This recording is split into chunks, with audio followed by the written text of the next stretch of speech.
Біздің қазақстандық Дияр Нұрғожай, қырғызстандық жауынгер Уран Сатыбалдиевке қарсы жекпе-жек өткізеді. Қазақ башқа менен көрөшсө, кыргыздар аябай поддержка берет да. Казактар, давай бир тууганбыз. Казактар, кыргыздар бирөө менен көрөшсө сразу да, кыргыздар, казак бир тууган. Бири менен чыгып калса бүттү сразучу. Дияр ол жерде айқын фаворит болды. Бірақ жаңағы себептерге байланысты өкінішке қарай жеңіліп қалды. Менин оюмча решениеге барбайт. Скорее всего, нокаут болот. Биздин ортобузда талаш нерсе жок, HPC 5 формат талашабыз, 5 формат кимдики деп коебуз. Максимум да болчу, ошол максимум болсун.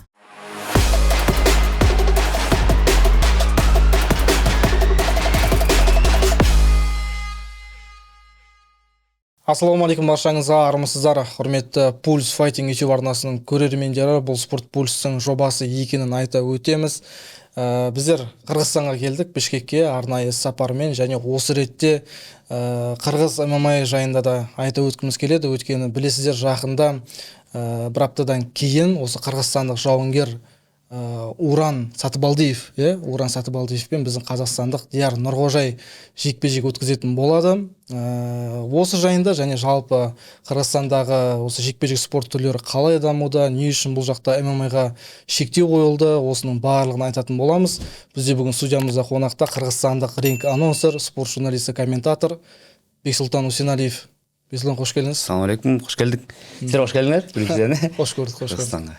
Жалпы ММА Қырғызстанда енді қазір запрет қой, шектеу қойылды. Осы не үшін болды? Эми расмий чектөө менин билишимче жок мындай. Документально мынакей болбойт өткөзгөн андай жок. Биздин ошол улуттук коопсуздук комитетинин башчысы Камчыбек Ташиев бул тууралуу билдирүү жасаган. Токтотуш керек депчи. Анан ошодон кийин лигалар өздөрү эле токтотушту да, ачык айткандачы. Азыркыга чейин ошол токтоп турат. Эми негизги аргументтер эме болуп атат. Булардын каршылаштарын ММА негизи азыркы учурда Кыргызстанда мындай эки тарапка бөлүнүп, азыр бизде талкуу болот да, ММА Кыргызстанга керекпи, кереги жокпу деп, анткени жарым жак айтып атат, ошол ММА бул өтө мыкач спорт, жестокий да, экөө мыкачылардыкы мындай кооптуу, травма алат, аң сезимди бузат, адам баласын мындай өтө мындай жестокий кылып салат экен депчи, келеген муун поколенияны бузат экен деген ойда. А экинчи жагы бул спорт депчи, дүйнө жүзүнүн баарында азыр ушул спорт өнүгүп атат. Жана ошо мен деген Япония, Америка, биздин кошулаш мынакей Өзбекстан, Казакстан дегенде өнүгүп атат, биз эмне кылбайбыз деген ойда. Ошол биздин ошол башчылар ушундай ойдо, бул деген мунун өнүгүшү, бул спорттун өнүгүшү мындай кыргыздарга терс таасир этет деген ойда. Ошондон улам ушундай ой чыкты. Бирок мындай тыюу салынганы менен ооба турнир өтпөй эле да. Турнирлер ошо көптөн бери өтө элек, бирок машыгып атышат. Биздин мушкерлер машыгып атышат, залдар дагы эле бар, иштеп атышат. Биздин мушкерлер ошол UFC-ге чыгып жүрүшөт, башка лигаларга чыгып жүрүшөт. Демек, мындай спортчуларга ММА менен машыккан болбойт эмес, машыгып атышат, бирок мындай расмий турнир өтпөй атат. Ресми турнир ұйымдастырмайды. Бұрын енді біз білетін, жалпы Қырғызстанда UFC деген лиганы білеміз. Тағы қандай лигалар болды бұған дейін? UFC-ге чейин деле жанагы WEF деген лига болгон. World Match Federation деген. Хотя ошо Нургожай ошо дебюту WEF-те болгон. Эң биринчи бою 2019-18 ушунда болчу. Көрсөм керек эле. WEF болгон, Батыр башы, негизи буга чейин эле 90-жылдары биз ошол 2000 жылдардын башында Панкратион аябай өнүккөн болчу да. Онда октагонду анда убактында сары октагон коюп коюп, анан кийин глейген октагон болчу да, могу комнатадан чоңураак да. Анан кийин мушташчы биздикилерчи, ошо Руслан Акун деген биздин ошо Алмаз Акун, Руслан Акун, Алмаз Акун деген биздин легендарлуу мушкерлер мушташып келген. Андан кийин бирок ал убакта жанагы дүйнө жүзүндө мындай дикий спорт катары саналчу го. Ал учурда деле мындай элдер несерьезно карачу да. Мурун бизде кикбоксинг болчу.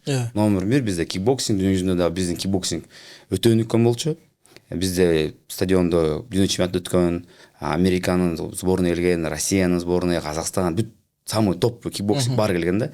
Ошол убакта кикбоксинг бол, анан кийин ММА кийин эле келбөдү.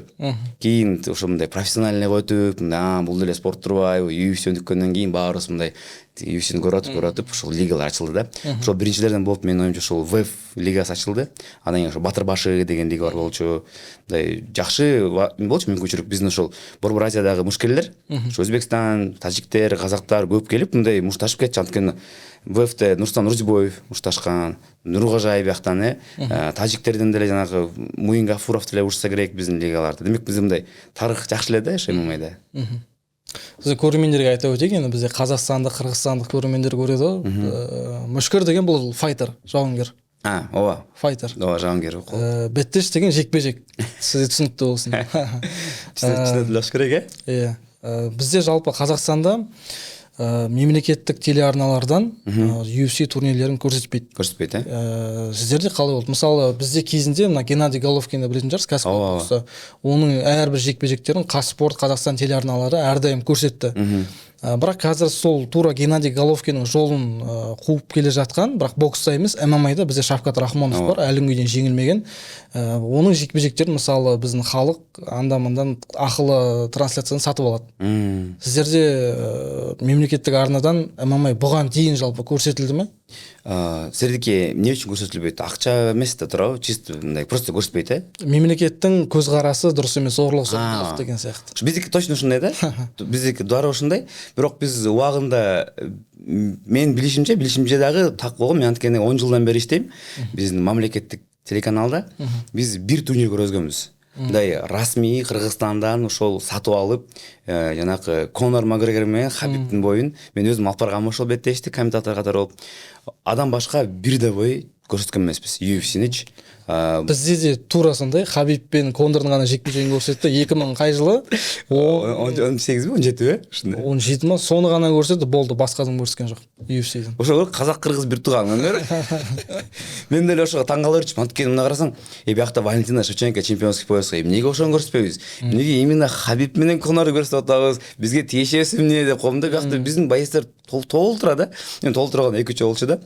Бирок бизде бир себеп бар. Ал учурда негизи мамлекет каршы эмес болчу, бирок чын айтканда биздин ошол телеканалдардын мүмкүнчүлүктөрү сиздикин эмес да. Мен Казспорт билем, негизи бай телеканал.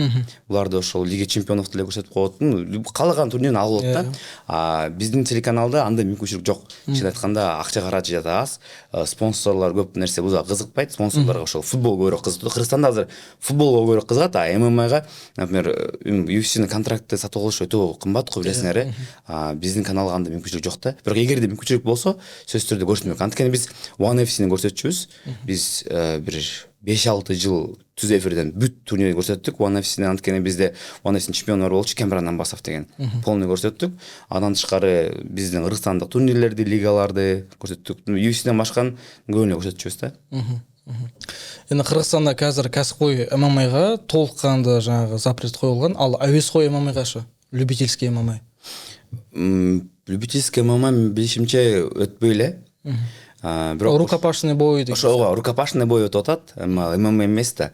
Ана мен билишимче ошол комбат, джиу-джитсу, рукопашный бой, боевой самбо баары эле бир го, негизи мындай караганда бир эле тебелеси го. Ошон үчүн алар өтүп атат, бирок ММА өтпөй эле.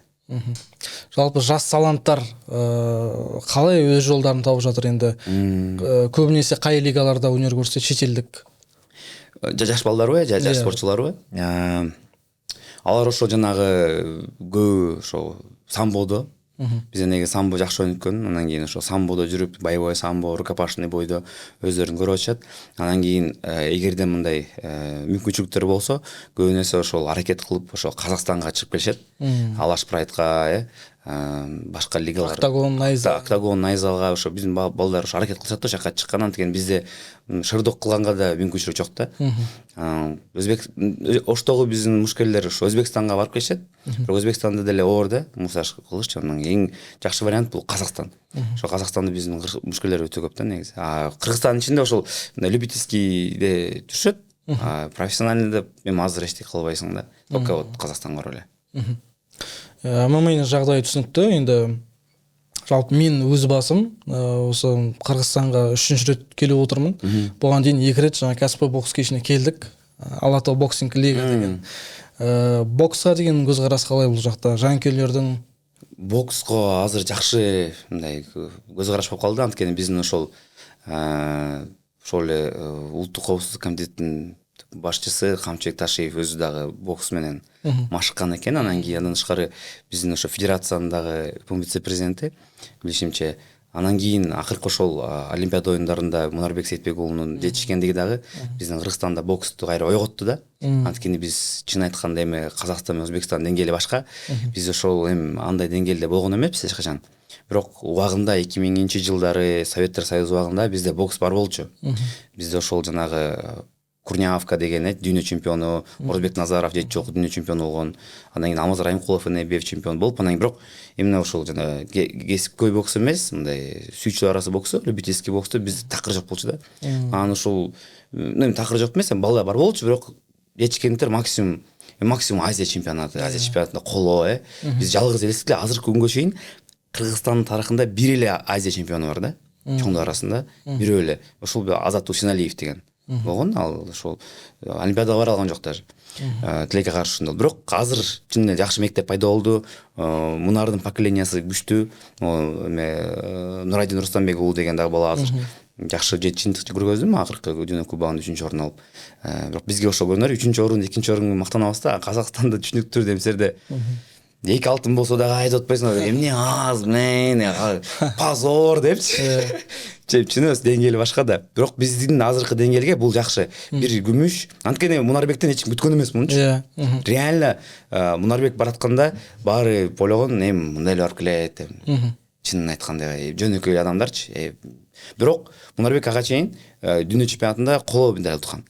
Чоңдор арасында Өзбекстанда Ташкентте болгондо коло медаль уткан. Демек мындай боксту түшүнгөндө, Мунарбекте шанс бар, нормально. Полуфиналга чейин мен оюнчу жетет деп мен ойлогом да.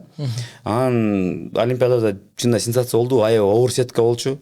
Эки кубинец, Болгария чыккан кубинец, реальный кубинец, американец менен чыкты.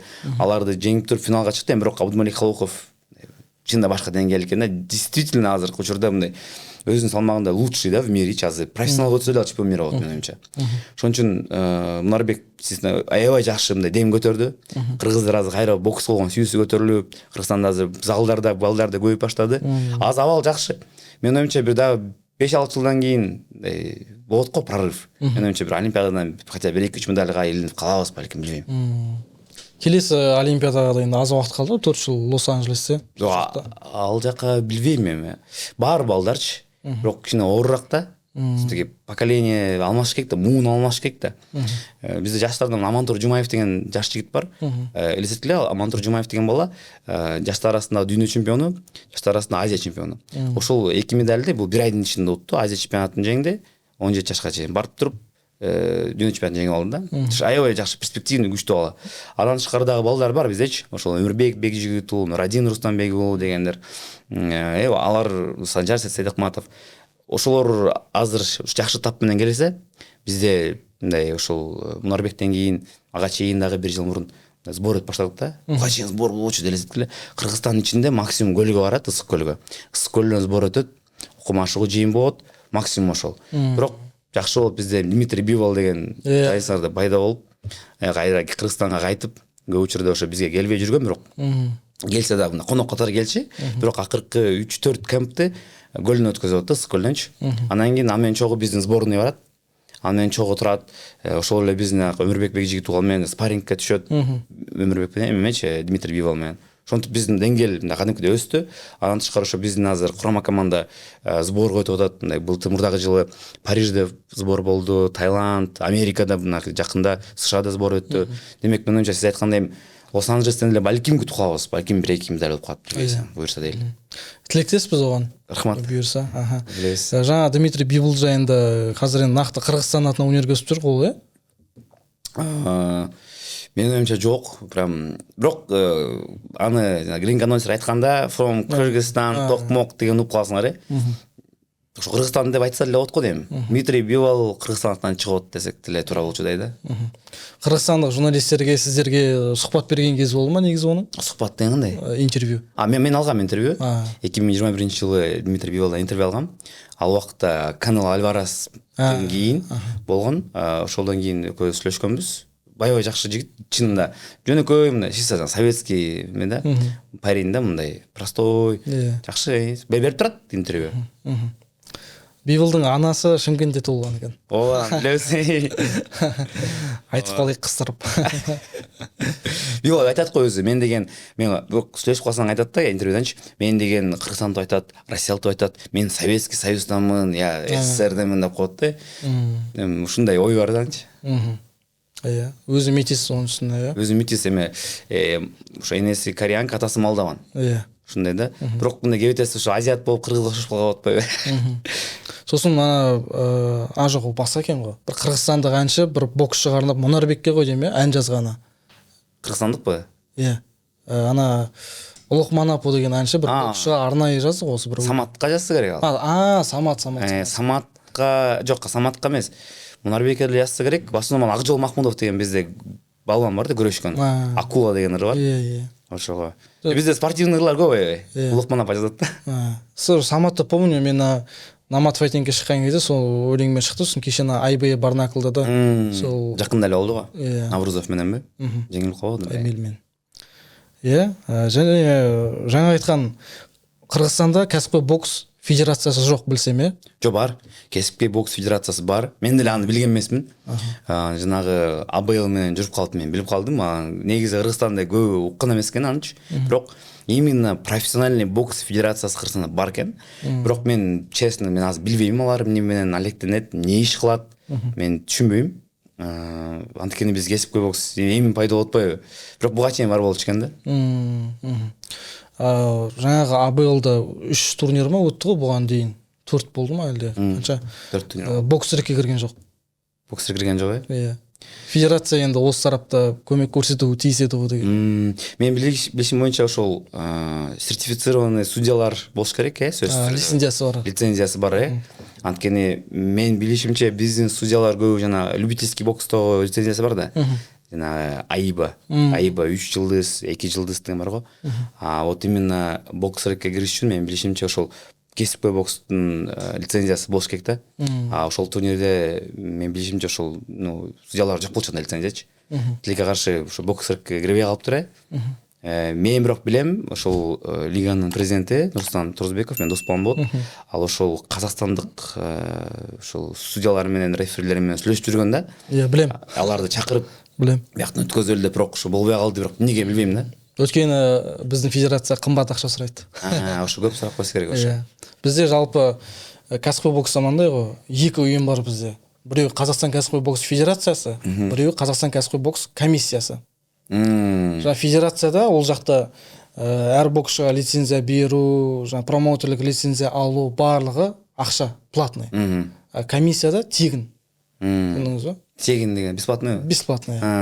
Осы бізде сол әрдайым былай айтқанда келіспеушілік көп болады, промоушнларға таңдау бар да.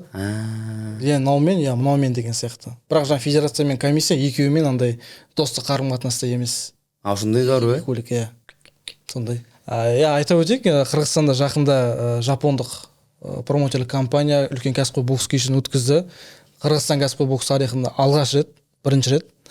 Осында Қырғызстандық Мұнарбек Сейітбекұлы шықты, және біздің Қазақстан Сәкен Бейбосынов, Қайрат Ернұр деген боксшымыз шықты, және Өзбекстаннан Хасанбой Досматов. Біз танитын.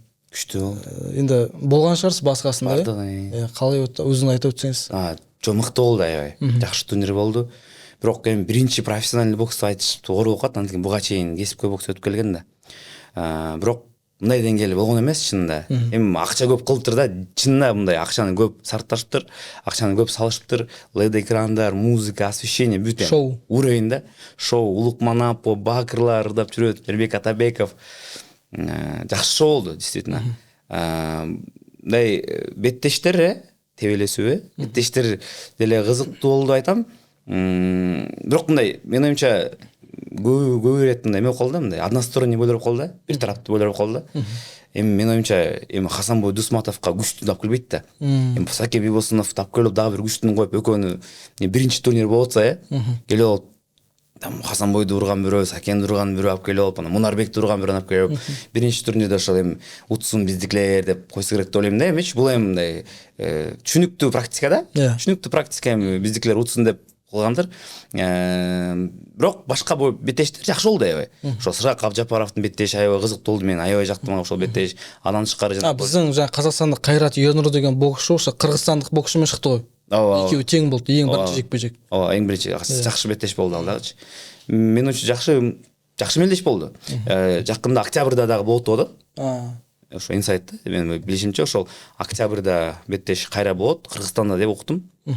Бирок мен азыркыга чейин түшүнбөй атам да эмнеге японецтер, жапониктер Кыргызстанга келип өткөзүп атат. Мен түшүнгөн жокмун. Мен да түсүнгөн жок. Неге андай болду? Бизде кесипкөй бокс деле жок. Неге Кыргызстанда билбейм. Нарык бос боласың. Балки мен ошол бош болуп ошо келди окшойт. Бирок ошол Сакен, самбойлор келген мыкты да, чынындачы. Булар эми олимпийский призер, олимпийский чемпион эки жолку. Бул биз үчүн аябай жакшы болду, авторитет көтөрүлүп калды да. Анткени баары көрдү, демек нормальный уровень экен депчи. Және айта өтейік, 23 тамызда Шанхайда кателеспесем UFC турнирі өтеді. Ол жерде біздің қазақстандық Дияр Нұрғожай, қырғызстандық жауынгер Уран Сатыбалдиевке қарсы жекпе-жек өткізеді. Осы жайында енді Уран жайында біздің қазақстандық жанкүйерлерге айтып беріңізші, қандай мүшкер, ким вообще? Қандай файтер якын. Мен білетін бір ақпарат қана бар. Ол UFC-да бір жекпе-жек өткізіп жеңіліп қалған. Дияр сияқты, Дияр да сондай. Бір жекпе-жек өткізіп жеңіліп қалған. UFC-ге қалай келді, жалпы стилі қандай оның? Көңгі бірінші айтып кетейін. Бізде қазақ менен қырғыздар жақсы көреді да, комментарийде. Қырылған вообще сүйеді да, блин. Любой турнир болсын. Мындай қазақ башка менен көрүшсө, кыргыздар аябай поддержка берет да. Казактар, давай, бир тууганбыз. Казактар, кыргыздар бирөө менен көрүшсө, сразу да кыргыздар, казак кыргыз бир тууган. Бири менен чыгып калса, бүттү сразучу.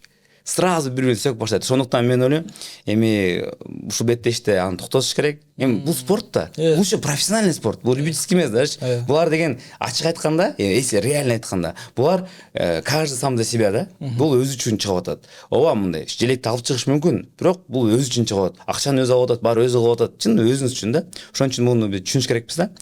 Экинчиден Уран Сатыбалдиев эми күчтүү мушкер, бул LFA чемпиону.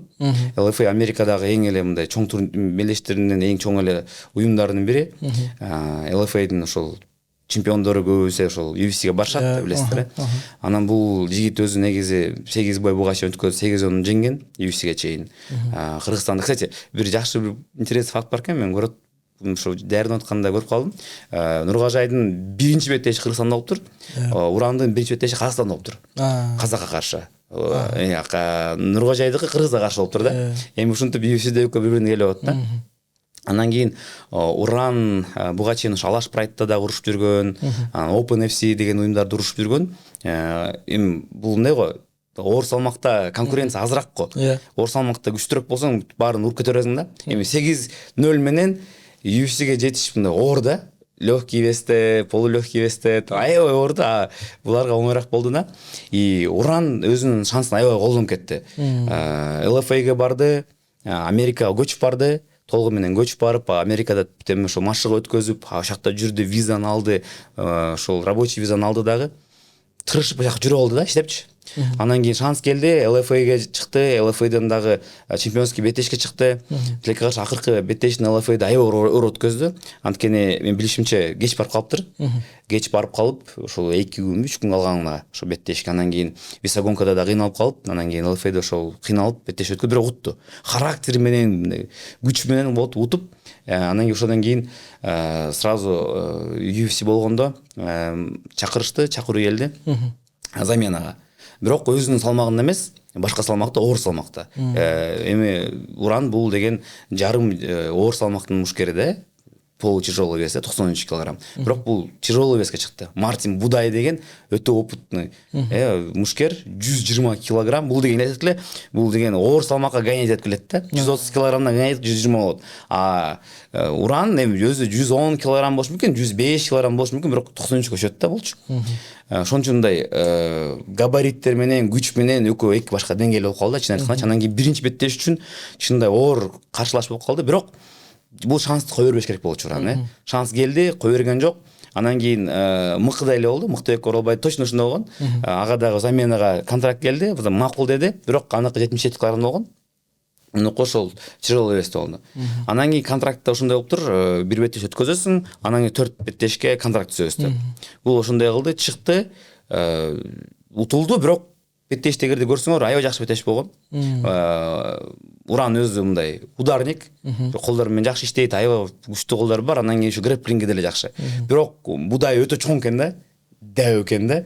Аны мындай кармаш өтө оор болуп калды. Бирок ушу контракт заслуженно эле алды. Тилекке каршы эми казак менен чыгып калыптыр. Эми көрөбүз кандай болот. Базасы кандай? Бул ММА да чистачы. Бул ММА анткени мынаки 2020-2019 жылдан бери ошол ММА деп калды. Мен так билбейм, мына кайсактан может чыгып жүргөн буга чейин. Башка любительскийде, бирок билишимче ошо ММА көбүрөөк да мынакычы. Бизде диар энди көбүнө ударник. Кол менен, аяк менен, ана Данавайт контендерс дейтин не бол, сол жактан өттү го бул UFC-га. Сол жерде сол аякпен нокаут жасаган. Красиво. Хайкикпен. Енді көбіне сол аяқпен. Енді жаңа уранда егер ударник деп айтып жатсыз, жаңа аяқта тұрып жақсы өнер көрсетті деген сияқты. Онда бұл қырғын соғыс болайын деп тұр ғой енді. Қан болды да. Қан жоса болды да. Менің ойымша аябай мықты беттеш болды. Бұлар картта биринчи бой қойып тұр экөөнүкүнө, билишимче. Бирок может жылып кетет, бирок биринчи бой қойып тұр. Менің ойымша кичине өйдөрөөк койсо болмок деп ойлойм да. Кичине өйдөрөөк койсо мындай аябай зрелище кылып бермек Кытайларгачы. Енді болжаңыңыз қандай бұл жекпе-жекке? Мен өзүмдүкүнөн тартам. Кантсе дагы, бирок оюмча өтө оор беттеш болот. Менин оюмча решенияга барбайт. Скорее всего, нокаут болот. Же тияка же бияка. Эми уран деп туралы, менин оюмча бир экинчи раунддун аягында гранден паунд деп ойлойм. Анткени уранда күрөш дагы бар. Ошол сеткага такап, менин жылды түшүп, ошол ушактан гранден паунд болот деп ойлойм да. Мен ушундай. Сиздер кандай оюңуз бул тууралуу? Мен енді сөзүн шыны керек, уранды өйтүп зерттеп жекпе-жектерин карап көрмеппин. Бирок диардын жалпы потенциалы бар да. Бар. Бунун енді рекорду 10-0 болуп келди UFC-га. Сонымен UFC-дан кийин 1-1 болуп калды. Енді ол кезде Ораз айында болду жекпе-жек. Ол диар ораза ұстады. Сұхбатта сөйлеп айтқан болатын. Және салмақ жасай алмай қалды. Сондай қиыншылықтардан кейін әйтпесе оның қарсыласы негізі оңай болатын ол кезде. Жек болчу? Диар ол жерде айқын фаворит болды. Бірақ жаңағы себептерге байланысты өкінішке қарай жеңіліп қалды. Мен нақты білмеймін, айта алмаймын, бірақ әрине біз диарға жанкүйер боламыз. Не болса да бұл жерде енді жаңағыдай спортивный интерес деген жақсы сөз бар ғой, сондай. Спортта қызығушылық, сондықтан ешқандай аразасы, ондай таза спорт қой, былай айтқанда. Одан кейін біздің қазақстандық жанкүйерлер өте жақсы таниды. Мықтыбек Оралбай деген сіздердің мықты спортшыларыңыз бар. Ол жайында не болып жатыр қазір жалпы?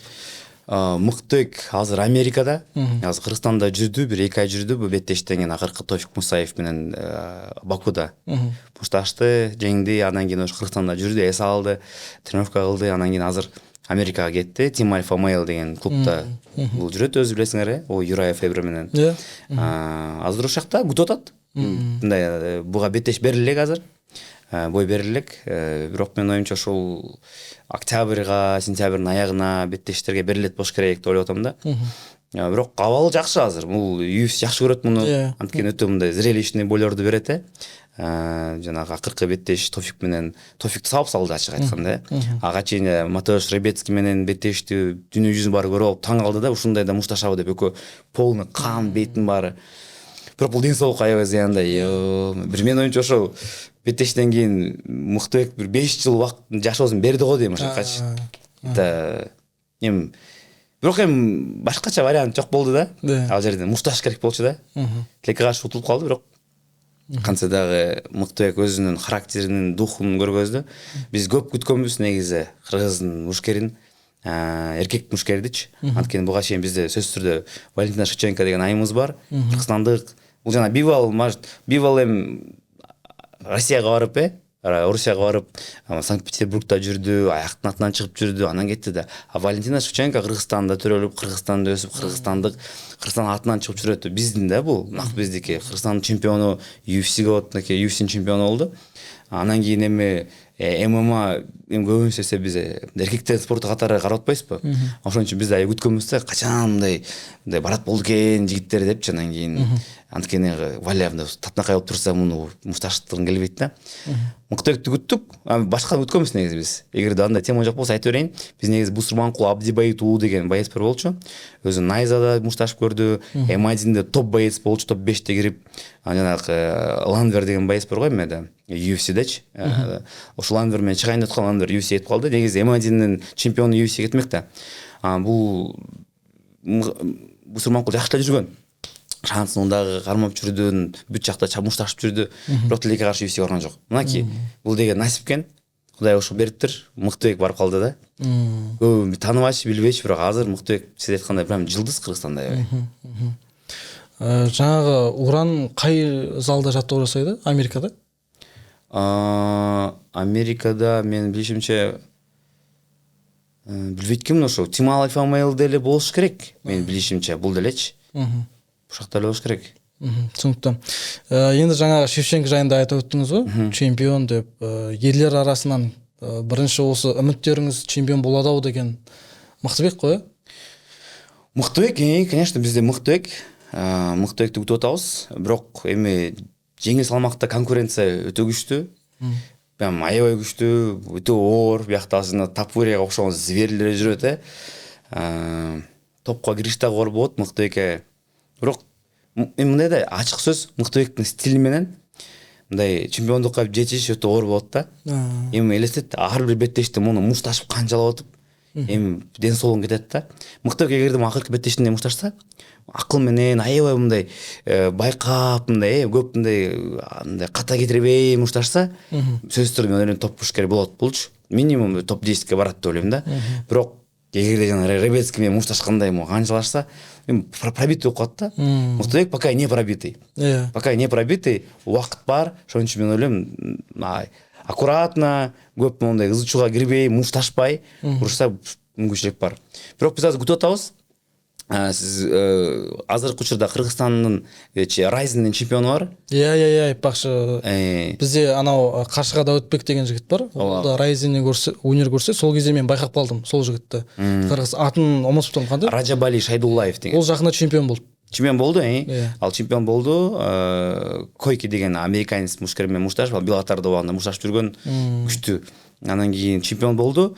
Как раз ошол Каршыга менен чыгат деп аткан, бирок Каршыга эмес экен, Орусиялык бир мушкер менен чыгып калды.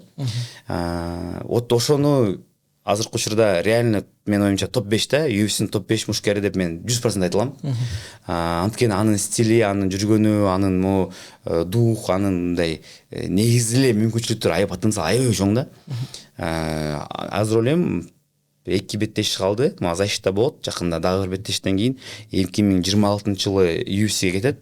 Ошо сүйлөшүүлөр болуп атат. Мен оюмча дароо эле ага топ боец берилет. И вот Рajabali вот чемпиондукка мен оюмча жакыныраак балким. Мыктыбек сөзсүз түрдө UFCде, бирок жеңил салмак бул өтө оор, конкуренция күчтүү, ошондуктан балким ал алысыраак. Просто Rajabali Райзендин чемпиону да, Райзен дүйнөдөгү бир топ 5 уюмдун бири да. UFCге тикелей өтүүгө болот уюмдун. Реально 100% өтсө болот да. Ошон үчүн мен оюмча ошол Rajabali деген бала бар, анан бизде Дони Борс деген да бала бар, Данияр Точубеков деген. Жакында таф болду го. Кечээ күнү ошо Идрис Алиби финалга чыкты, Моралес менен. Анан кийин ошол тафка негизи Тажикстан, Өзбекстан, Кыргызстан, Казакстандан да боецтер чакырылган да. Алиби бияктан, тиги Өзбекстандан бала барды. Кыргызстандан ошо Данияр Точубеков чакырылган. Мен точно билем, бул инсайт, бирок бул жөнүндө эч ким айтылган эмес, бирок ошол Дони Борс чакырылган UFCге, бирок виза албай калыптыр. Тилекке каршы. Виза албай калып барбай калды. Бирок мен оюмча жакынкы беттештерде берилет ага виза. Ошо Данияр, Дони Борс. Анан кийин Азиз Сатыбалдиев деген да бизде дагы бир жигит бар. Ал ошо Америкага кетти азыр уже. Ал ошол контендер сериске чыгып, жакында чыгат, анан кийин ошо UFC кетет. Демек бизде мындай жакынкы 1-2 жылдын ичинде мен оюмча ошо боецтер көбөйөт. Азыр Казакстанда көп кой силерде боецтер, чынында канча негизи бир 10га жакын бар болуш керек Өтө көп. Ошо өтө көп да. Бизде азыр экөө эле, бирок мен оюмча жакынкы арада эми рынок ачылды да. Буга чейин UFC реально ошо Борбор Азияны көргөн эмес да. Жакшы шапкат пайда болду. Шавкатты көрүштү, андан кийин Борбор Азияда боецтер бар турбайбы, демек көрсө болот экен деди да, Шавкат болду, анын аркасынан келип башташты, толтур келип башташты. Эми азыр мынакей Кыргызстандын атынан мыкты кирди. Все дагы бир пайда болду. Кыргызстанда боецтер бар экен деп туруп. Буюрса мынакей кирип кетет го дейм боецтер. Өзбекстандан Рамазан Темиров. Рамазан Темиров, Нурстан Рузибоев, жана Мурат Рамонов, ким эле жанагы Мурадов. Махмуд Мурадов Мурадов деген. Мурадов лига деген бар го өзүнүн. Ошо жигит. Демек мындай Борбор Азиянын потенциалы күчтүү. Мен оюмча, эгерде биз реально ушул нерсе менен улансак, ушул жакка улансак, эми Дагестан, Кавказда эле болуп калабыз. Кавказдын азыр карайсыңарбы? Грузиядан Двалишвилилер жүрөт, Армениядан Тапурия, Орусиядан Царукяндар, Махачкаладан Махачевтер. Мен оюмча ошол Борбор Азия ошол Кавказда эле болуш мүмкүн. Реально бизде потенциал бар. Просто биздин балдарга мүмкүнчүлүк бериш керек. UFC мүмкүнчүлүк бербей атат бизгечи. Реально шанс. Эми Шавкатка бер чемпионский бой. Все уже давно надо. Шавкатка чемпионский бой бер. Андан кийин башка биздин мушкерлерге мүмкүнчүлүк беришсе, давно биз реально биз деген уже азыр UFC'де болмокпуз. Эми Грузияда болсок дагы жакынкы мындай топ 5, топ 10 мушкерлер көп болмок биздечи. Мен оюмча. Жаңағы біздің қазақстандық жауынгерлер жайында, мүшкілер жайында біз енді түсінікті, жаңағы Шавкат чемпиондыққа ең басты үміткер жұлдызымыз. Одан бөлек енді бізде жаңа Асу Алмабаев, Азат Мақсум, Бекзат Алмахан бар. Жалпы қайсының жекпе-жегі ұнайды неге сізге осы қырғызстандық жанкүйер ретінде? Эми Шавкаттыкы действительно жагат мага. Вот фанатымын. Мен оюмча Хамзатты утчу ошол Шавкат эле. Мен оюмча башка Хамзатты утта турган боец жок азыр. Хамзатты Шавкат жеңет деп ойлайсыз, Мен 100% ишенем. Буга чейин да айтып келем, кечээки бойдон кийин дагы ишендим. Хамзат эми стойкадан жок, эми көрдүңүз. Шавкатта стойка дагы бар. Шавкатта клинч бар, Шавкатта күрөшү дагы бар. Шавкатта ошол Хамзаттыкындай эле бар да. Контроль бар, грэплинг дагы бар, полный бар. Хамзатта эмне бар? Хамзатта күрөш, реально мировой уровень, номер 1 күрөш, контроль. Эгерде астынан жатып, мен оюмча Шавкатта бул нерсе болуп калат да. Балким мен оюмча Хамзат Шавкатты перевод кыла алат да, мен оюмча кыла алат.